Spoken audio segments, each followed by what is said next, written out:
Mi nombre es Rafael Ibarra, tengo 54 años y hoy acabo de apagar, con un par de llamadas y unas firmas, el día más importante de la vida de mi única hija. Mientras escuchas esto, ella probablemente esté llorando en la entrada de un salón de eventos vacío, rodeada de meseros con charolas limpias, músicos que no van a tocar y un coordinador que repite lo siento como si esa palabra pudiera rellenar el hueco. Lo más amargo para ella no es el silencio. Es saber que yo fui el que apretó el botón legal que detuvo todo. Hace apenas unas horas mi hija me miró de frente y me dijo que mi presencia arruinaría la estética de su boda perfecta. Que mi ropa, mis manos gastadas por el trabajo y mi perfil no encajaban con la nueva familia de prestigio a la que quería pertenecer. Y lo dijo con una calma que me partió por dentro. Me prohibió la entrada a la fiesta que yo mismo pagué hasta el último centavo. Pero ella olvidó un pequeño detalle: en el mundo real, quien firma los cheques tiene el control. Y mi paciencia se acabó en el mismo instante en que me entregó una invitación, sin mi nombre. Ella quería una boda de cuento. Se le olvidó que yo era dueño del castillo, del banquete y hasta del carruaje. La traición tiene un precio que no se paga con disculpas. Y hoy vine a cobrar esa factura de la manera más fría posible. Si te gustan las historias donde la traición tiene consecuencias y la justicia llega sin aviso, deja tu like y suscríbete. Aquí contamos relatos humanos, sin maquillaje, donde el orgullo y el amor chocan y alguien siempre paga el costo. Para entender cómo llegamos hasta aquí, tengo que explicarles quién era yo para ella, y en qué momento dejé de ser papá para convertirme en el sponsor. No soy un hombre de palabras suaves ni de frases bonitas. Nunca lo fui. Soy un hombre que entiende el mundo a través del esfuerzo, no a través de discursos. Durante 30 años me levanté a las 4:30 de la mañana para construir una empresa de logística desde cero. Empecé con una camioneta vieja, 2 choferes, una bodega prestada y un cuaderno donde anotaba todo con lápiz porque ni para impresora tenía. Mis manos tienen cicatrices. Mis rodillas crujen. Mi espalda no perdona. Y mis ojos cargan ese cansancio acumulado de quien aprendió desde joven que si se duerme, el mundo te pasa por encima. Todo lo que hice, cada contrato firmado, cada noche sin dormir revisando rutas e inventarios, tenía un solo propósito: que a mi hija Lucía no le faltara nada. Lucía creció sin carencias. Los mejores colegios que pude pagar. Clases de inglés. Intercambios. Ropa nueva. Computadoras. Celular cuando lo necesitó. Auto cuando cumplió 21.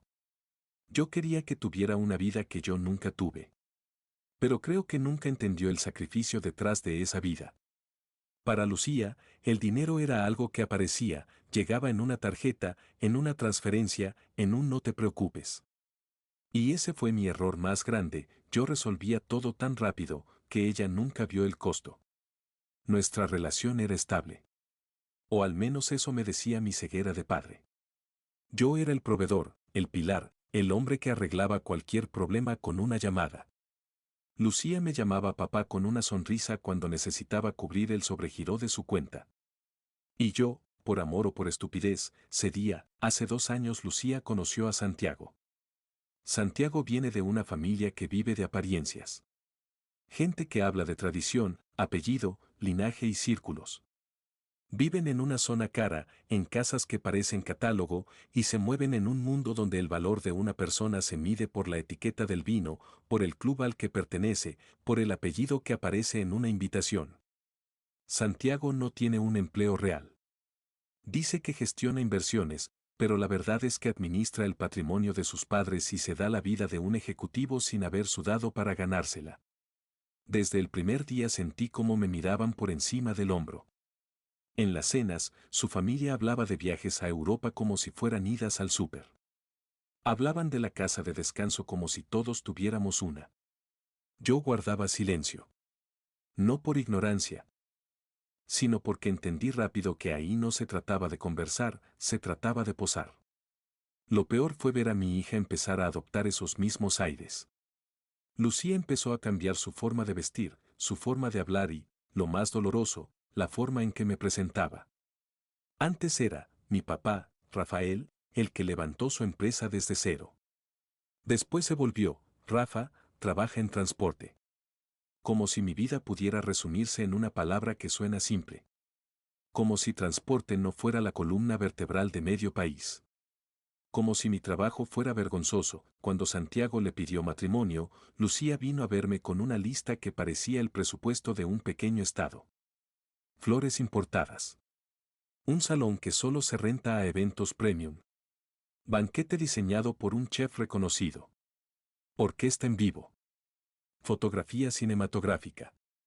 Un vestido que costaba más que el salario anual de mis mejores empleados.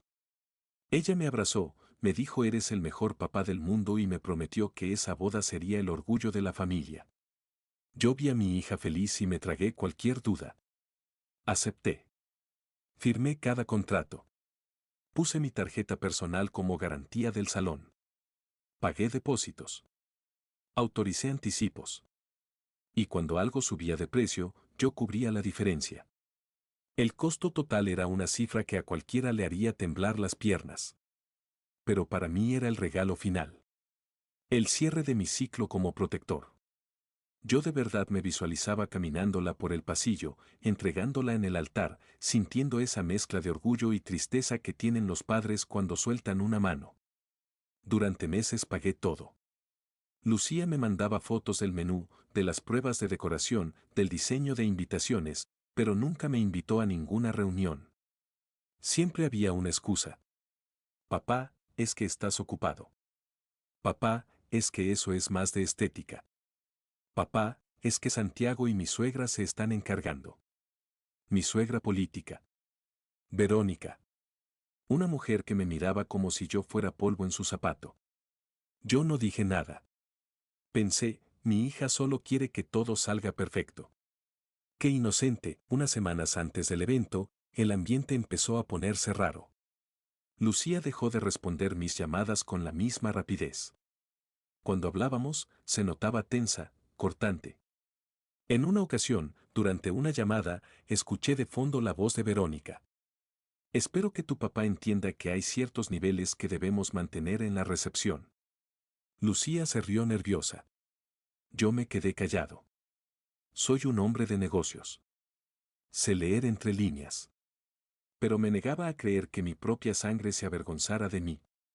En mi casa se instaló una calma artificial, yo seguía trabajando, seguía pagando, mientras ellos en reuniones privadas decidían que yo no era lo suficientemente presentable para la vida nueva que estaban comprando. Con mi dinero, 3 días antes de la boda, Lucía me citó en una cafetería discreta. No fue a mi oficina. No fue a mi casa. Quería un lugar neutral. Un lugar donde nadie la reconociera. Llegó con una carpeta y una expresión fría que nunca le había visto. Ni un hola, papá. Solo un suspiro largo, como si yo fuera una tarea incómoda. Se sentó frente a mí y ni tocó el café. Entonces, me soltó la bomba. La familia de Santiago es muy estricta con el protocolo, y la lista de invitados es limitada. Yo asentí, esperando lo obvio, que me hablara de tiempos, de logística, de qué traje usar. Y entonces dijo lo que me dejó sin aire. Para evitar momentos incómodos, por tu falta de refinamiento social, decidieron que lo mejor es que tú no asistas. No solo a la fiesta. Ni a la ceremonia. Puedes decir que estás de viaje de negocios, papá. Nadie sospechará. Lo dijo con una naturalidad escalofriante. Como si me estuviera pidiendo que cambiara la fecha de una junta. Sentí que el piso desaparecía. No sentí rabia inmediata. Sentí un vacío. Un hueco absoluto. La miré buscando a la niña a la que le curaba las rodillas cuando se caía en la bici. Busqué un rastro de culpa, de amor, aunque fuera mínimo. No encontré nada. Solo vi a una mujer ambiciosa. Nerviosa por encajar, que me veía como un objeto que podía esconder para que no arruinara la foto. Ella quería mi dinero, pero no mi presencia. Quería el brillo del oro que yo producía, pero despreciaba el carbón que manchaba mis manos. Y lo peor, hablaba de lo comprensivo que yo siempre había sido, como si eso fuera garantía de que yo tragaría otra humillación. Ese fue el error más grande de su vida, confundir mi generosidad con debilidad. Se levantó, Me tocó la mano como quien consuela a un niño y dijo: sé que lo vas a entender. Ni un beso. Ni un perdón. Se fue con paso ligero, aliviada. Como si se hubiera quitado un problema. Yo me quedé sentado mucho tiempo, mirando mi café intacto. Y sentí que 30 años de trabajo se me caían encima como una losa. Había construido un pedestal para alguien que me veía como cajero automático. Esa noche no dormí. Me senté en mi despacho, a oscuras, con un vaso de whisky que ni probé. Repasé todo. Recordé cuando Lucía tenía 8 años y me dijo: papá, tú siempre vas a estar conmigo, ¿verdad? Recordé su voz de hoy, diciendo que mi presencia arruinaría la estética. La traición no era que no fuera a la boda. La traición era que ella aceptó que yo financiara cada flor, cada plato y cada botella, sabiendo que me dejaría afuera. Me usó para comprarse una identidad donde yo no existía. A la mañana siguiente llegó un correo de la empresa de planeación con el cronograma final. En la lista de mesa de honor mi nombre no aparecía. En su lugar aparecía el padre de Santiago. Un hombre que jamás ha trabajado un día real en su vida. Lucía incluso había enviado una nota a la decoradora. Asegúrense de que el estilo sea old money, nada rústico ni fuera de lugar. Yo era lo rústico. Yo era lo fuera de lugar. Y entonces vi la invitación digital final. Con los nombres de ambos, y un espacio donde, según Lucía, se veía mejor que no apareciera el mío. En ese instante entendí algo: esto no era un impulso. Era un plan calculado. Y lo peor, ella esperó a que yo pagara el último depósito, el que vencía 48 horas antes, para decirme que no fuera. Fue una emboscada financiera. Quería el dinero asegurado, y luego desechar al proveedor. A media mañana, Lucía me llamó. Por un segundo, de verdad pensé, se arrepintió. Va a pedir perdón. No. Me llamó para pedir dinero extra. Papá, se nos olvidó incluir el servicio de iluminación inteligente para la pista. Son 10.000 más. Es el último detalle, te lo juro. Su voz sonaba dulce, casi infantil. La misma voz que usaba de niña cuando quería un juguete. Santiago dice que sin esas luces la entrada se verá muy pobre. Me quedé en silencio. Sentí presión en el pecho. Pero mi voz salió firme, monótona. Está bien, Lucía. Tendrás lo que te mereces. Ella se emocionó al otro lado. Te quiero, pa. Lo dijo mecánicamente. Colgó. Esas fueron sus últimas palabras hacia mí: te quiero, una mentira barata de 10.000. Y ahí, algo en mí se apagó. La tristeza se evaporó y fue reemplazada por una claridad fría, de esas que solo aparecen cuando estás a punto de cerrar un negocio difícil. No grité. No rompí nada. Fui a mi oficina, cerré la puerta con llave y abrí la caja fuerte. Saqué los contratos originales. Y entonces, vi lo que Lucía jamás vio por arrogancia. Legalmente, yo era el cliente. No la boda de Lucía. No la boda de la pareja.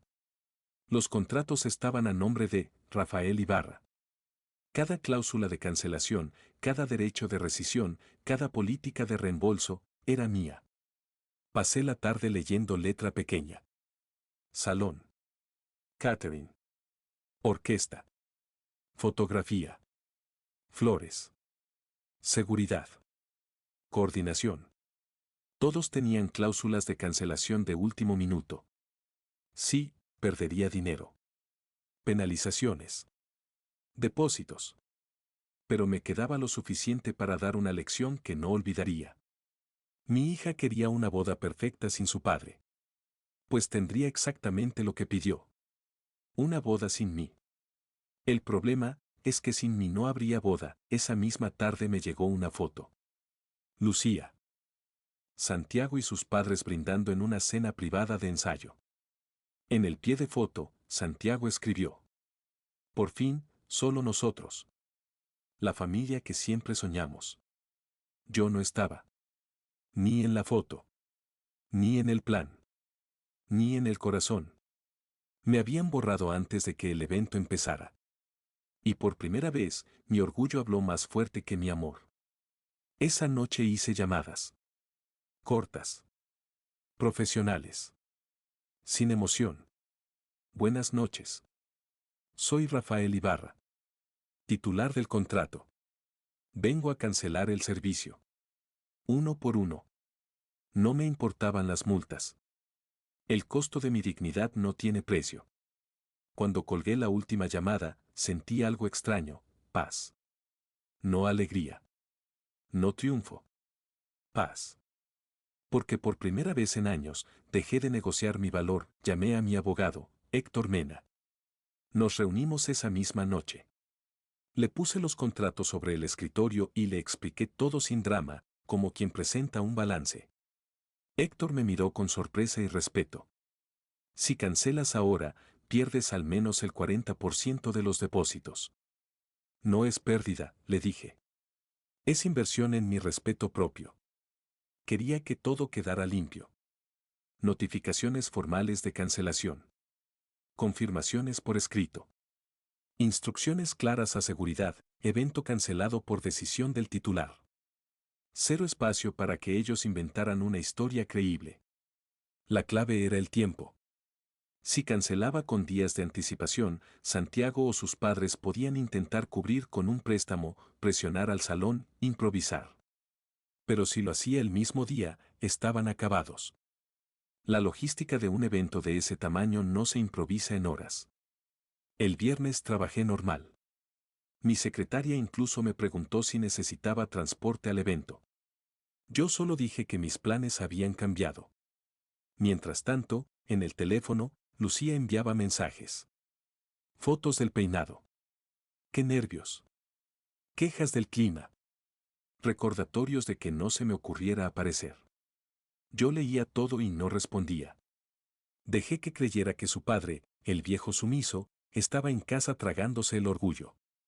Esa tarde pagué las penalizaciones de cancelación y hablé personalmente con el dueño del salón. Rafael, ¿estás seguro?, me preguntó, preocupado. Tu hija estará aquí en pocas horas. Estoy seguro. El contrato está a mi nombre. Si intentan entrar, diles que el evento ha sido rescindido por el titular. Sin explicaciones. Para que el golpe fuera total, pedí un favor extra, que no avisaran a la novia. Es una sorpresa, dije. Y en este mundo, cuando el cheque está en orden, la gente no hace preguntas. El sábado, día de la boda, me desperté temprano. No había nervios. Solo determinación. Café. Silencio. Mi casa quieta. Mientras Lucía estaría rodeada de maquillistas y fotógrafos creyendo que su entrada a la alta sociedad estaba asegurada, yo estaba desmantelando su escenario, pieza por pieza. A las 2 de la tarde me llegó el mensaje de Héctor. Todo notificado. Todos confirmaron. Legalmente está cerrado. La boda de Lucía dejó de existir. No había banquete. No había música. No había flores. Y lo más importante, no había lugar. Me vestí con mi mejor traje. No para ir a la iglesia, sino porque un hombre debe verse bien cuando toma la decisión más difícil de su vida. Puse mi teléfono en silencio y me senté en la biblioteca. Sabía lo que venía. Primero confusión. Luego pánico. Luego ira. A las 4 de la tarde el teléfono vibró como un animal encerrado. Lucía llamando. No contesté. Llegaron mensajes. Papá, hay un error en el salón. Dicen que no podemos entrar. 10 minutos después. Contesta. Santiago y sus papás están aquí. Los invitados están por llegar. Haz algo. Yo me serví agua con movimientos lentos, casi ceremoniales. Me imaginaba la escena, Lucía con el vestido carísimo, en la puerta, viendo la cadena y al guardia sosteniendo un documento. A las 5 en punto llamó el padre de Santiago. Ese sí lo contesté. Quería escuchar la voz del hombre que iba a ocupar mi lugar. ¿Qué demonios está pasando?, gritó. Perdiendo toda su elegancia old money. Hay 300 personas viniendo. Esto es una humillación. Buenas tardes, respondí tranquilo. Mi hija me informó que mi presencia arruinaría la estética del evento. Como soy el titular de los contratos, decidí que si yo arruinaba la fiesta, lo mejor era que no hubiera fiesta. Se quedó mudo. Y yo rematé con calma. Usted es un hombre de apellido. Supongo que no tendrá problema en resolverlo con su chequera. Silencio. Colgó. Minutos después Lucía me llamó desde el celular de una dama de honor. Contesté. Su voz era un hilo roto. Me arruinaste la vida. Todos me están mirando. Los papás de Santiago dicen que soy una muerta de hambre porque mi papá no cumple su palabra. ¿Cómo pudiste hacerme esto? Yo respiré, y mi voz salió gélida. Yo no te hice nada. Tú tomaste una decisión. Dijiste que mi presencia no tenía valor. Yo solo acepté tu decisión y retiré mi capital. Lucía lloraba más fuerte. Era mi boda. Era tu boda, pagada por mí. Y tú me prohibiste entrar. Hubo un silencio corto, como si su mente chocara con una pared. ¿Qué se supone que haga ahora? Lo mismo que me pediste a mí, le dije. Arreglártela sin mí. Colgué. No porque me faltara amor, sino porque me sobró dignidad. Yo me quedé sentado en el silencio. Imaginé el salón que no fue, langostas que nunca salieron, champán guardado, músicos sin escenario. Pero lo que más me golpeaba era una imagen. La suegra de Lucía, obsesionada con protocolo, explicando a la élite por qué estaban parados en un estacionamiento sin agua. Lucía intentó usarme como escalón para subir a un mundo que la aceptaba solo por mi dinero. Y yo le quité la escalera en el punto más alto. La humillación que ella quería evitarme a mí, escondiéndome, se le regresó por 1000. En su círculo social, una boda cancelada en la puerta por falta de pago es una mancha que no se lava con stories. Y no fue un escándalo de gritos. Fue peor. Fue una ejecución administrativa. Fría. Irrefutable. Han pasado 6 meses desde ese sábado. Me enteré por terceros que Lucía y Santiago no sobrevivieron ni siquiera a la luna de miel, porque tampoco existió. Las reservas estaban a mi nombre. También las cancelé. El amor y la aceptación de esa familia desaparecieron cuando Lucía dejó de ser la heredera disponible y se convirtió en la hija del hombre que no se deja pisotear. Sin mi dinero, Lucía dejó de ser un trofeo para ellos. Intentó buscarme. Mandó correos con victimismo, con frases de la sangre y la familia. No respondí. La sangre te da parientes. La lealtad te da familia. Y ella renunció a la nuestra el día que decidió que yo era un estorbo estético. Hoy trabaja en una tienda de ropa de una conocida. Gana lo suficiente para entender, al fin, lo que cuesta cada billete que antes gastaba como si fuera aire. No siento alegría por su sufrimiento, pero siento satisfacción por su aprendizaje. La vida es una maestra dura, pero enseña lecciones que nadie olvida. Yo reestructuré mi testamento. Lo que iba a ser su herencia ahora está repartido entre fondos para jóvenes emprendedores que vienen de abajo, bonos para mis empleados, los que sí levantan mi empresa, y proyectos comunitarios que hacen algo útil. Mi empresa es más sólida que nunca, porque ya no está dirigida por un hombre con un punto débil emocional que cualquiera puede presionar con una lágrima. Aprendí que ser buen padre no significa ser mártir. Significa enseñar respeto, incluso si la lección quema el escenario completo. A veces, por las noches, me preguntan si me arrepiento. Si no me duele haber perdido a mi única hija.